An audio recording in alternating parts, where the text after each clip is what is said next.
The Metrobank Girls in Cricket Fund looks to share the work of cricket clubs and their brilliant volunteers and coaches across England and Wales. That's why, as part of the Championing the Future hub on iCoach Cricket, Metrobank shares case studies of clubs that are doing an amazing job of supporting and growing their girls' cricket offering. If you want to learn from others and hear some top tips, head to icoachcricket.ecb.co.uk to create your login and check out the Metrobank resources.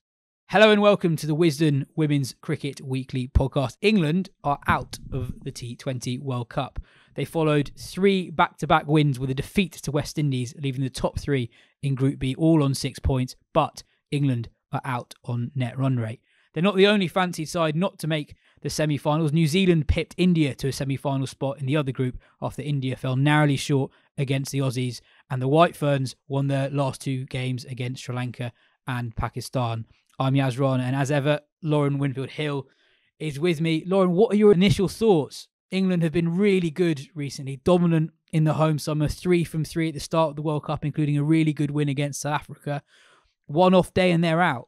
Yeah, it shocked big time. And that's not from a place of complacency and ego and stuff like that, but I think, it would be a shocking result for the dressing room. They'll be hurting big time. And, I think there wouldn't have been a team that they necessarily earmarked as hugely. You don't go into games with complacency of, we'll just dive straight into the semis. But, West Indies are a threatening team, obviously, and on their day they've got some world-class performers, but they're not a team that you'd have really earmarked as a huge threat. So, yeah, just a bit of disbelief, really. And like you say, I think England have played some fantastic cricket over the last sort of 12 months to 18 months, really, since the last T20 World Cup.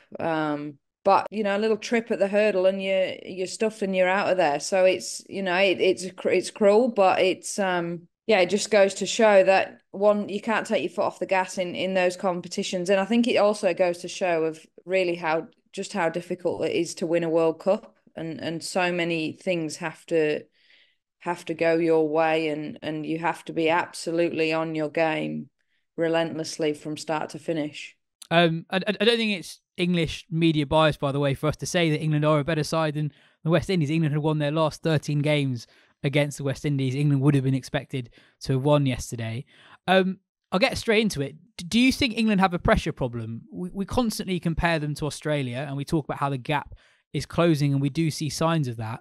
And I think it is different between the T20I team and the ODI team, but not since 2018 have England done well enough in a tournament to even earn the right to play Australia. In 2020, it was a defeat to South Africa in the group stage that ultimately knocked them out. In the 22 Commonwealth Games, it was India in the semi-final, a game that England were ahead of. Last year, it was South Africa again, and now it's West Indies. And looking at the game yesterday, there were several individual performances that not only weren't good enough for England, but they weren't at the level that we've come to expect. And it's something that the head coach, John Lewis, has acknowledged in the run-up of the competition, that England don't perhaps deal with pressure as well as the best teams should do.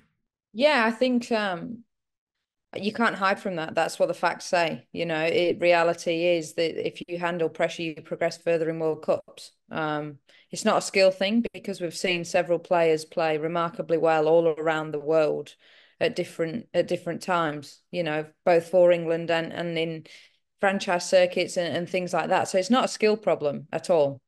Pound for pound, England's skill level is as good as any other team in world cricket.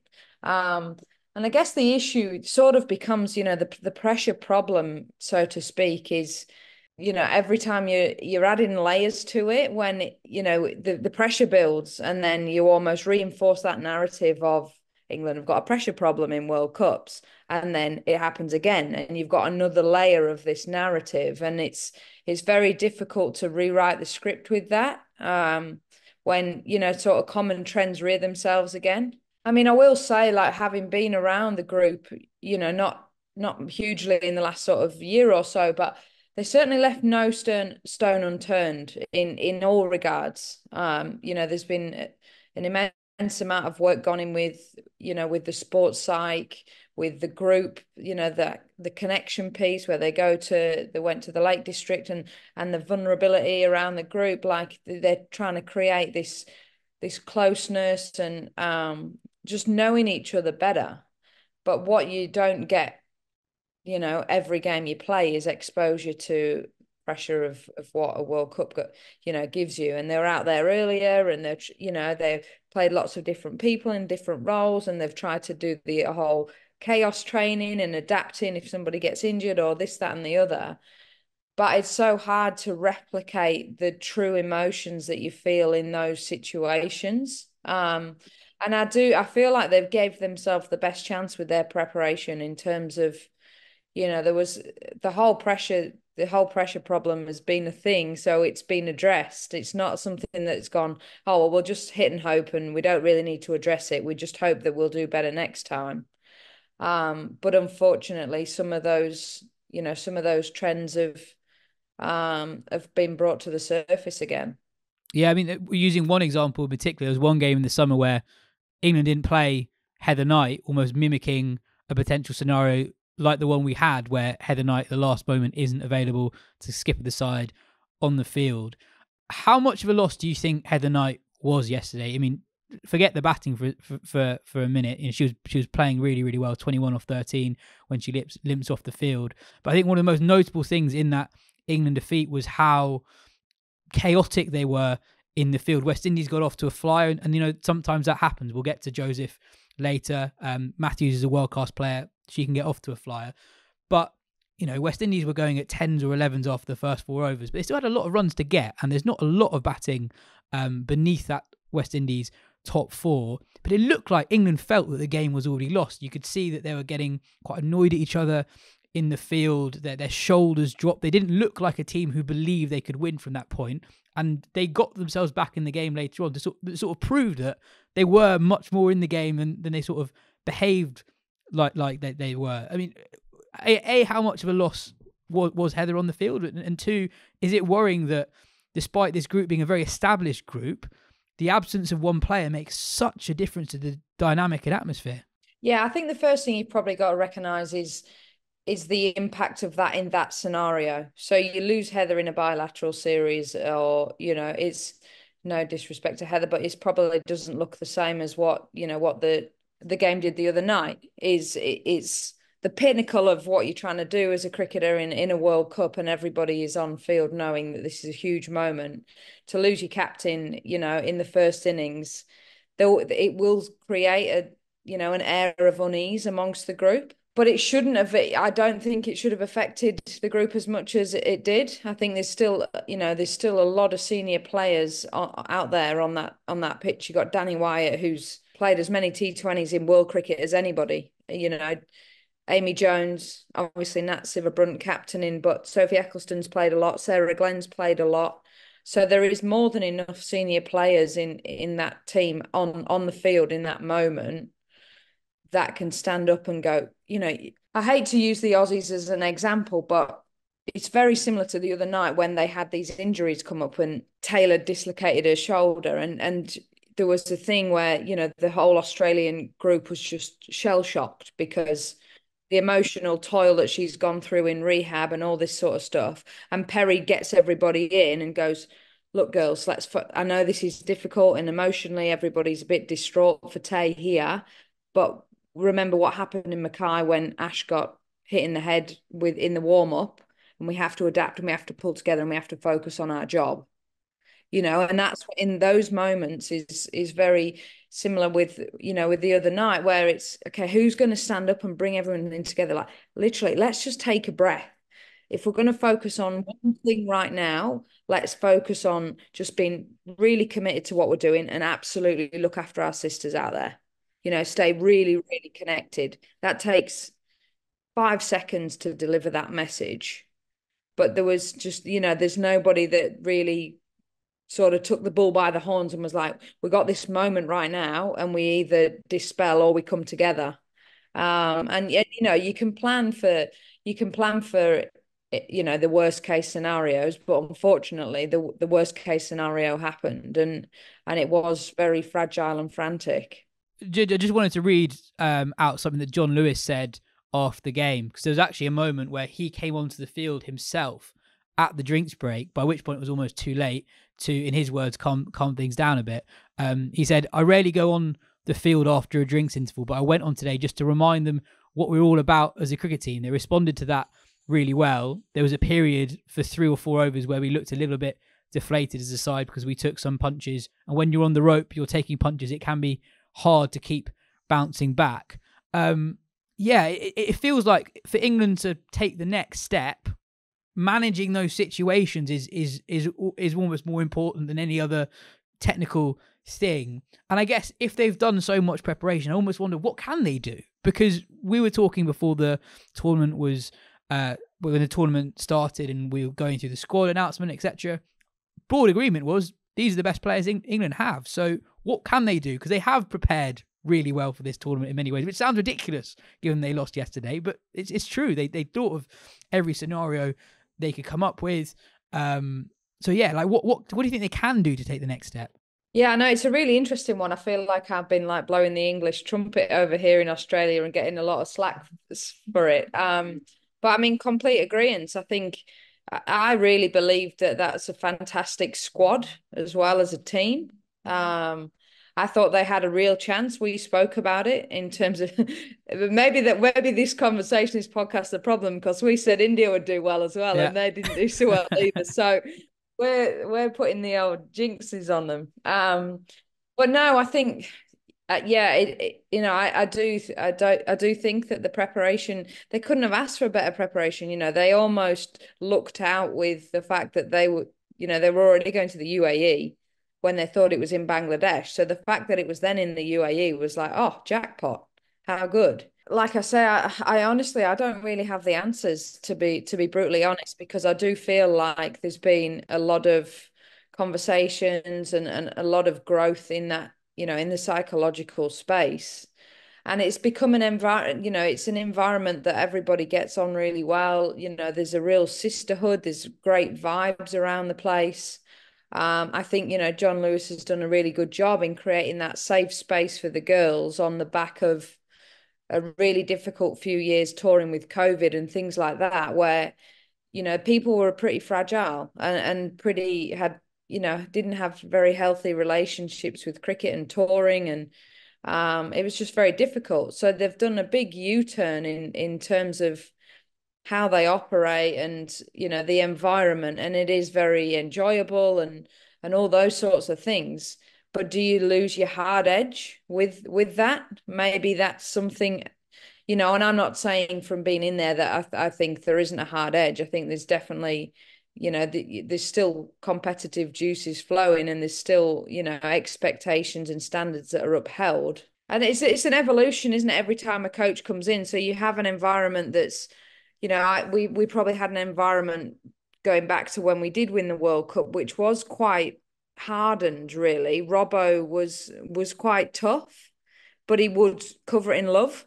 But if you weren't good enough, or you hadn't been training properly, or if you needed a net where he was like, "I'm coming for you," then you'd get it. And then you got sort of go through the transition of different coaches, but a lot of the group is the same, and not everybody operates the same way.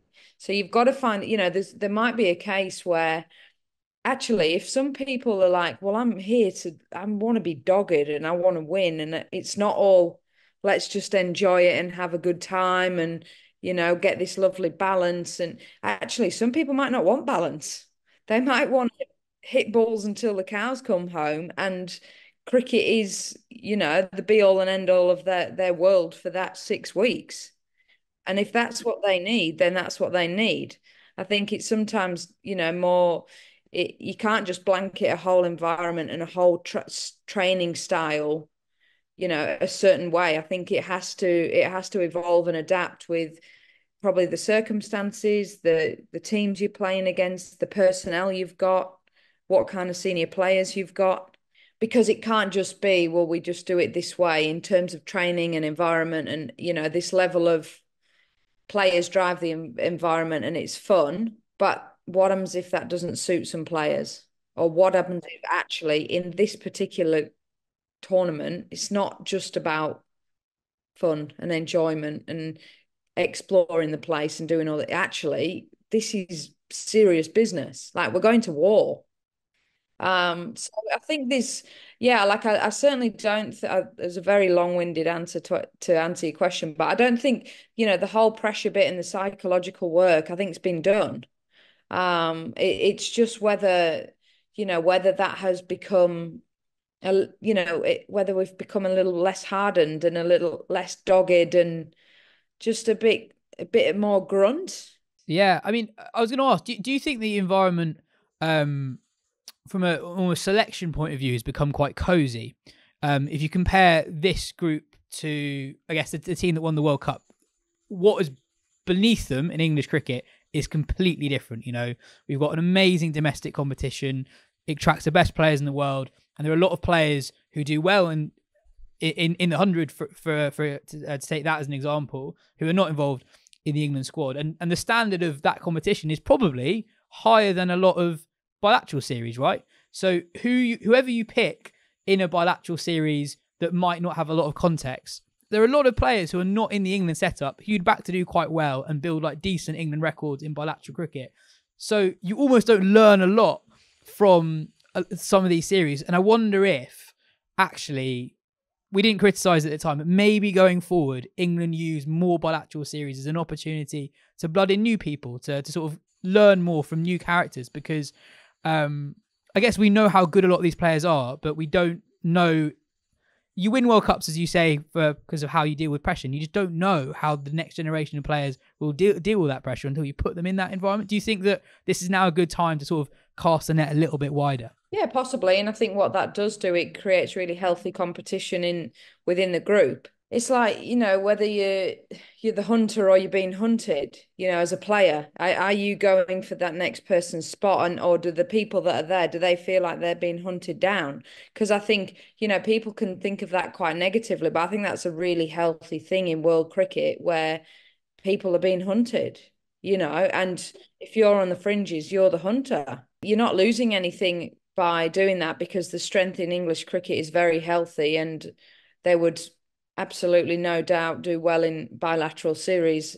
And you're learning more about the next generation, and also keeping the players that are there on their toes.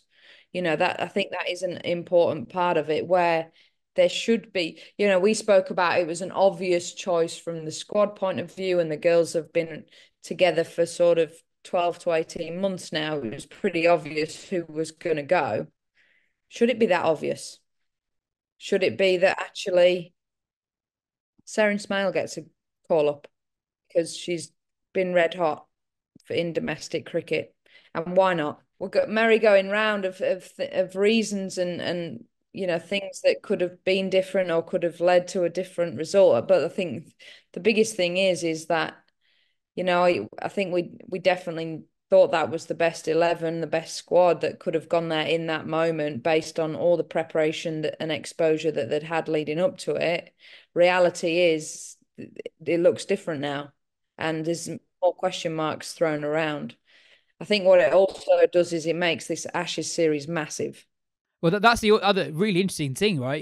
It's to follow up a World Cup that you'll end so disappointed straight into an Ashes series down under. That is really, really tough, and it'll be a huge test of those players, how they bounce back from this, because there's not much of a turnaround. Next, I've got potentially quite a difficult question. Alex Hartley on Test Match Special this morning said 80% of the team are fit enough, but there are girls in that team that are letting the others down. I'm not sure if I think that's the reason why England lost yesterday. I think there were lots of other cricketing reasons why they came out second best. But what do you make of Hartley's broader assessment about where England are physically? Yeah, I think, as you said, it's probably not the finite details between winning and losing in that regard yesterday. I think, in my personal opinion, and this is not necessarily saying that I agree with her or disagree with her, but my personal opinion is that fitness is an attitude and a commitment to the people around you and your desire to be the best athlete you can be. And there is definitely some players who aren't at their peak physical capabilities. We can see that when we've got eyes, we can watch the game and see how people are moving, and Are they dynamic? Do they move well in the field? Are they, you can see an athlete whether you like it or not. You can see an athlete, and I think it's the level of expectation, isn't it? And what you're holding, and it does link in a little bit into that grunt work and dogged. Because I think if you're willing to get in the trenches physically and show that I'm willing to work really hard for this group of people, for this team, for World Cups, for Ashes, for whatever, it's a big respect and commitment thing to your teammates. Um, it's also, the bits that nobody sees is like your behaviors and your professionalism around the parts that nobody sees.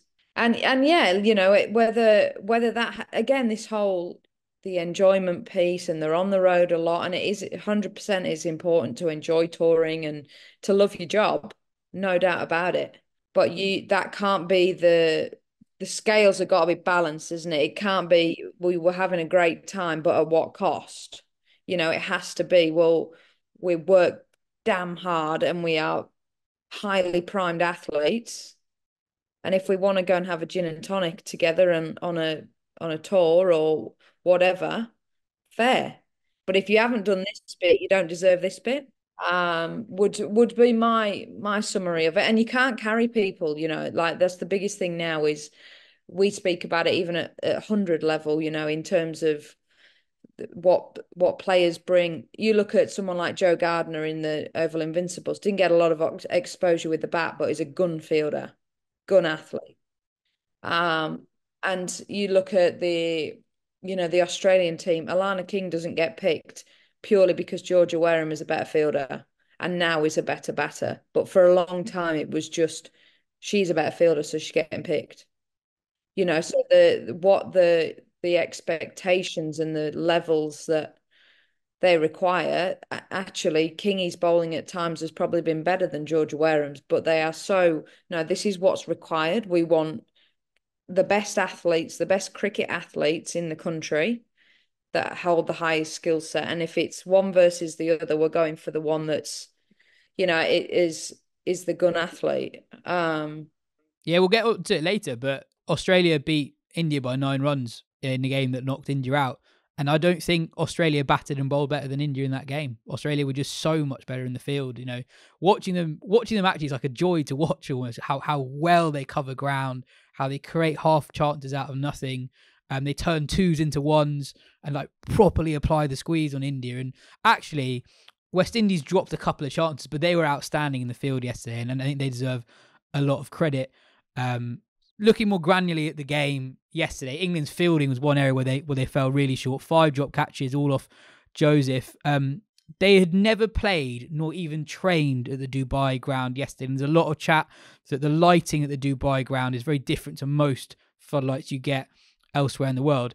Is it an issue, Lauren, that 80% of the games of this World Cup are day-nighters and none of the 100 games are? And actually, even the day-nighters in the international summer this year, they took place at the heart of the summer, so it wasn't actually that dark by the time the games finished. It's not England. Basically, the England players wouldn't have played at night time very much in the last year. That is an issue, right? Yeah, it's tough. Like it is 100. And I was speaking to like Cameron. I was training with Cameron Boyce today, and he's played at the ground. I've never played there, and we were talking about the lights. And I said to Boyce, I said, "Is it actually a lot harder?" Like, and he was like, "Oh yeah, it's really difficult because they're quite low, and it's the whole way around. So you basically wherever you fit. Like often when you just fielding under lights, you can sort of like if you're at long on, you can." Get out a little bit so you're not directly in lights, and very occasionally you unfortunately get where you're literally straight into the lights and then you've lost it. But you can usually navigate yourself around the field to sort of make sure that you're not staring straight into the lights, where when they're all the way around and low, you pretty much they're in your eye line the whole time, wherever you're fielding on the ground. And it is 100%. I always say there's never an easy catch under lights. It might look like a dolly, but it's never a dolly. And it is without a shadow of a doubt more difficult with the depth perception and losing the ball in the lights and all, you've got the dew factor and all those sorts of things make it more challenging. That's the reality of it. They knew they were going to be from when they found out that it was going to change. They knew the venues and they knew, timings of when things would be. It sort of amazes me really that they were out there that early preparing, but didn't get a lot of exposure under lights. Knowing that this situation and the timings of the games would arise. Maybe it is, but it's probably not the hundreds' duty to prepare England for the final group game in Sharjah in the World Cup. It's England's duty to prepare England. The reasons we would want more games under lights for the 100 is not because you're thinking of your final group game in a World Cup. You're doing it because you want more bums on seats and you want prime time TV. More exposure obviously is gonna increase your confidence and your results, but it's sort of not those comps' jobs. Yeah, maybe we should be having England home internationals in April and October, when it's really dark. I'm absolutely. I couldn't think of anything worse, to be honest. Yeah, day-night game on the 16th of October will be good fun. One key moment in the game was the first over of the run chase. 140 is a decent total, even though it's a good pitch, good outfield. And Lauren Bell does not bowl a great first over. She bowls 3 balls down the leg side, 3 good balls that beat Matthews. And you think that England in with a chance of dismissing the West Indies gun player here. But 3 balls down the leg side and Matthews goes 4-6-4. They're off to a flyer and don't really look back from there. Different venue to where England were playing earlier on in the competition, but they didn't pick Bell earlier on, opting for the left-arm spin of Lindsay Smith, who was outstanding for England when she was picked. That was a big call. Did they get that one wrong? I really like what Lindsay Smith's done this World Cup, and I really like the left-arm spinner to Hayley Matthews early. I think that's a really good matchup. You can see why they went with Lauren Bell in terms of a pitch with more pace and bounce, and she's certainly going to be more threatening there than she is at the other venue, but she hasn't had the control that she would have liked for a little while now. And we have seen across the last probably 6 to 8 months that, she's been working on the away swinger and she's sort of lost her in swinger a little bit and lost a little bit of control. And I think she'll openly, admit that. The first over in a massive game is so important to set the tone. And even if you're not threatening, it's not swinging, it's not spinning, just if that's miserly and goes at 3 or 4, everyone just goes, okay, get into the game. Let's go about our business. We've won the first over. It doesn't have to be threatening. I don't think. Sometimes think you can just burgle an over. Quite often you think, oh, I'll just get the spin and just burgle an over here. If we get it, below the run rate and it goes for 3 or 4, well, that's the big tick in the first column. If it goes the other way, and as you said, it's that there was just that frantic and fragile nature that is sort of everyone goes, oh, gee, that's not really the start we wanted. Nobody says it, but everybody thinks it because that every over that goes above the required rate is crucial. So I think I can see why they went for Lauren Bell.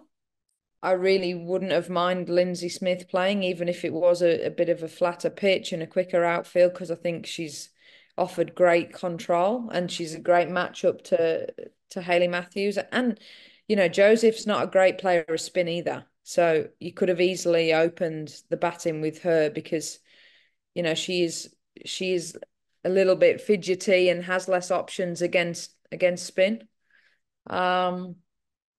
But if Lauren Bell had taken 3 for nothing, then we'd have been saying what a genius move. Just going through some other bits of the game. So England was 34 for 3 early on, and Knight and Sivert Brunt recovered well. But it was quite interesting looking at different aspects of different areas of the English media, sort of how they were reacting differently to the game. There was one school of thought was that England were quite unlucky in this game, and obviously Heather Knight limping off.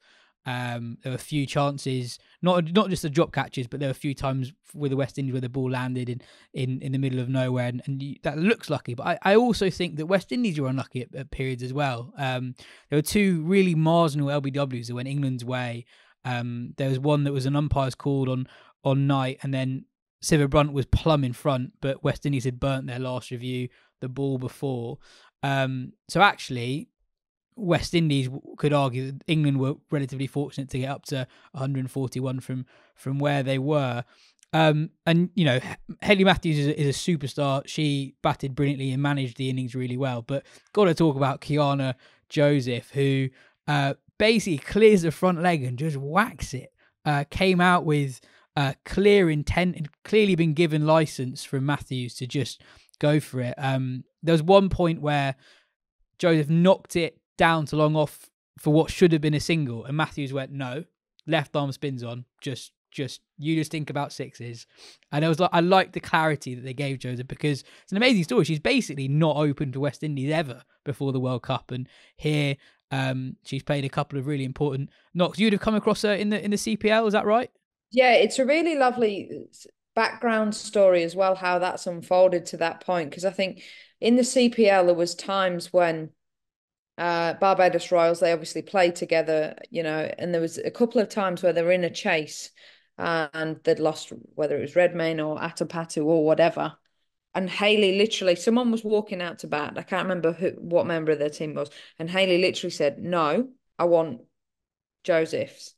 And they came out and put on about an 80-run partnership. And it's just, you know, massive plaudits must go to Hayley, where the clarity of how she manages people and makes them believe that they're the right person for the job. Like, you know, it kind of looked a bit odd because she basically shooed this other batter off, but it was like, I know who I want for this moment and these bowlers. And she got player of the match in that game against us, as I say, for Barbados Royals.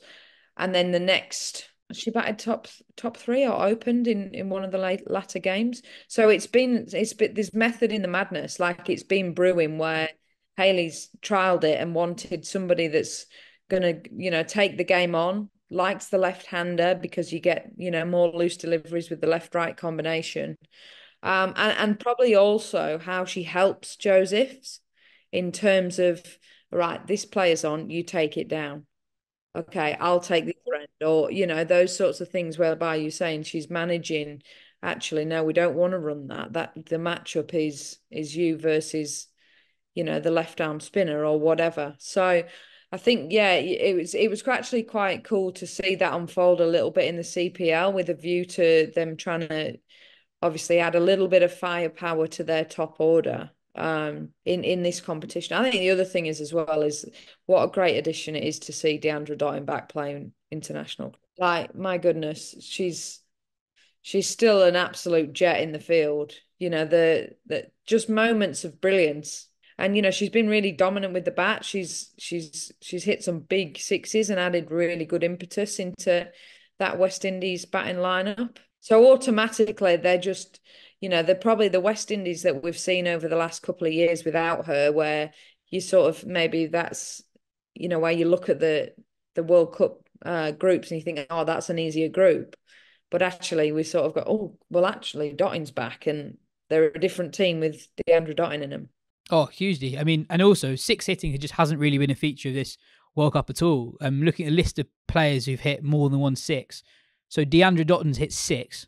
The next best is Kiana Joseph with 3. Then Eccleston with 2, Perry with 2, and then no one else has got more than 1 6 in the tournament. And I know we talked about it briefly last week, but Eccleston hit 2 6s from the 6 balls she faced in the tournament, and not a single other England player hit even 1 6. So it was a real battle for England to clear the boundary. To both Sharjah and Dubai, the boundaries were way out, so very few players felt comfortable really targeting the boundary in that way. Just also in West Indies, I thought Afi Fletcher bowled really well, bowled with really good control, sort of hiding the ball outside. England have a lot of right-handers in their 11, sort of hiding the ball outside the off stump, sort of avoiding the hitting arc, and she was suitably rewarded. Moving on to the other group, really. So New Zealand are the other side, who are going to be in the semi-finals. It means one of West Indies and New Zealand will be in the World Cup final, which very few people fancied at the start of the tournament. New Zealand are through after beating Pakistan to confirm their qualification for the last 4. New Zealand only scored 110, but they restricted Pakistan to just 56. Pakistan came out hard, knowing that they needed to win really, really big to be in with a chance of qualifying for the last 4. An emotional occasion for Pakistan. Their skipper Fatima Sana was back in the side after going back to Pakistan following the death of her father. In many ways, she's been one of the heroes of this tournament. Lauren, things are really coming together for New Zealand. They look a pretty solid outfit, and what an occasion that'll be. West Indies versus New Zealand in a World Cup semi-final. Yeah, no, I think, as you said, everything we've predicted, we've got wrong. So don't listen to what we say, basically. But I don't think anybody would have predicted it coming into the competition. I think what I would say about New Zealand is for a lot of these girls, this is probably a bit of the last dance. You know, how many more World Cups are your Sophie Devines, your Susie Bates, you know, those sorts of girls who have played a lot of cricket together.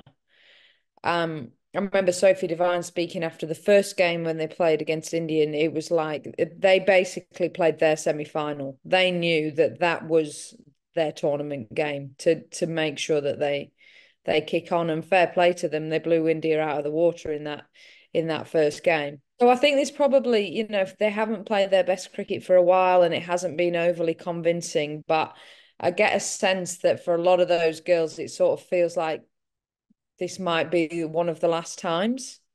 And you know, from a culture and environment point of view, I know those girls are they're so rock solid in terms of, you know, it's kind of like it's a New Zealand culture thing, isn't it? Where you're just so tightly knitted and have that real strong connection to each other. And I honestly feel like, and this is just completely from the outside looking in, is that's almost the thing that's galvanizing them. Yeah, I mean, I think one thing that was really nice about their win over Pakistan was, as you say, you could tell from the body language that they're treating this as a bit of a last dance. You know, at the end of the game, huge celebrations. And Bates, Devine, and Tahuhu were posing for photos together as a little trio. All of whom they've not made any announcements, I don't think. But you know, these are all players who probably won't play many more major tournaments. And as we said before the World Cup, it's been a long time since New Zealand have got this far in a major tournament. So yeah, that's been a really good story to watch. And then New Zealand are in the semi-finals because partly because Australia beat India by 9 runs. Really good game. Harmanpreet and Deepti Sharma kept India interested in the run chase until very late.